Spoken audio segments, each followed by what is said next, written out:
Les Actes des Apôtres, chapitre 20. Lorsque le tumulte eut cessé, Paul réunit les disciples et, après les avoir exhortés, prit congé d'eux et partit pour aller en Macédoine. Il parcourut cette contrée en adressant aux disciples de nombreuses exhortations. Puis il se rendit en Grèce, où il séjourna 3 mois. Il était sur le point de s'embarquer pour la Syrie quand les Juifs lui dressèrent des embûches. Alors, il se décida à reprendre la route de la Macédoine.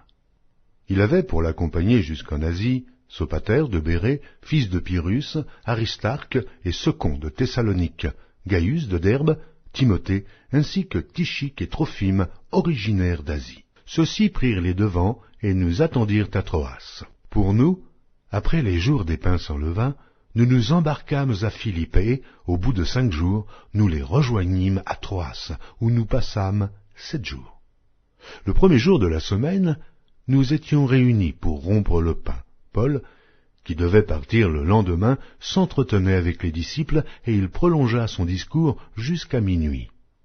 Il y avait beaucoup de lampes dans la chambre haute où nous étions assemblés. Or, un jeune homme nommé Eutychus, qui était assis sur la fenêtre, s'endormit profondément pendant le long discours de Paul. Entraîné par le sommeil, il tomba du 3e étage en bas et il fut relevé mort.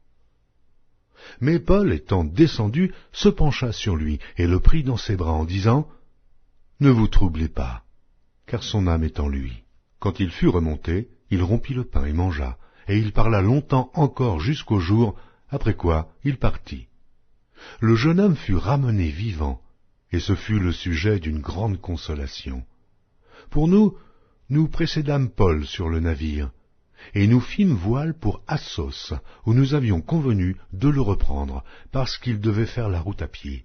Lorsqu'il nous eut rejoints à Assos, nous le prîmes à bord, et nous allâmes à Mytilène. De là, continuant par mer, nous arrivâmes le lendemain vis-à-vis de Chios. Le jour suivant, nous cinglâmes vers Samos, et le jour d'après, nous vîmes à Milet. Paul avait résolu de passer devant Éphèse sans s'y arrêter, afin de ne pas perdre de temps en Asie, car il se hâtait pour se trouver, si cela lui était possible, à Jérusalem le jour de la Pentecôte. Cependant, de Milet, Paul envoya chercher à Éphèse les anciens de l'Église.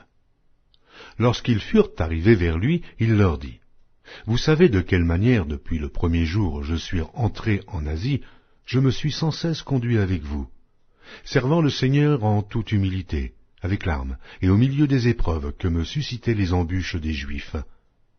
Vous savez que je n'ai rien caché de ce qui vous était utile, et que je n'ai pas craint de vous prêcher et de vous enseigner publiquement et dans les maisons, annonçant aux Juifs et aux Grecs la repentance envers Dieu et la foi en notre Seigneur Jésus-Christ.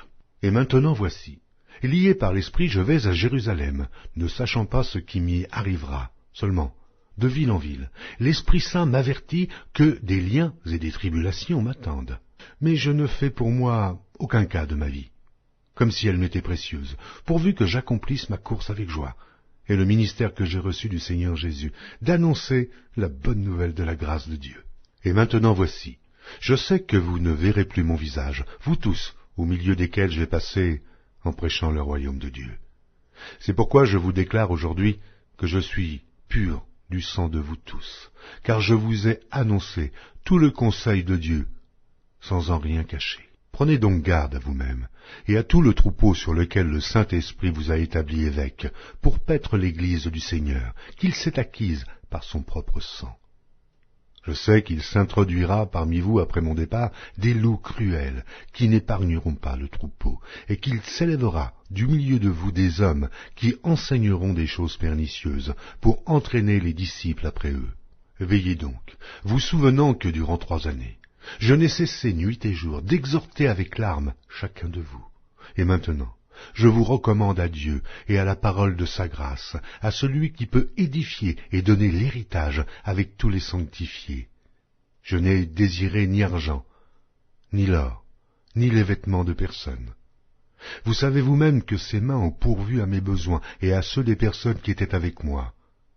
Je vous ai montré de toute manière que c'est en travaillant ainsi qu'il faut soutenir les faibles et se rappeler les paroles du Seigneur qui a dit lui-même il y a plus de bonheur à donner qu'à recevoir. » Après avoir ainsi parlé, il se mit à genoux, et il pria avec eux tous.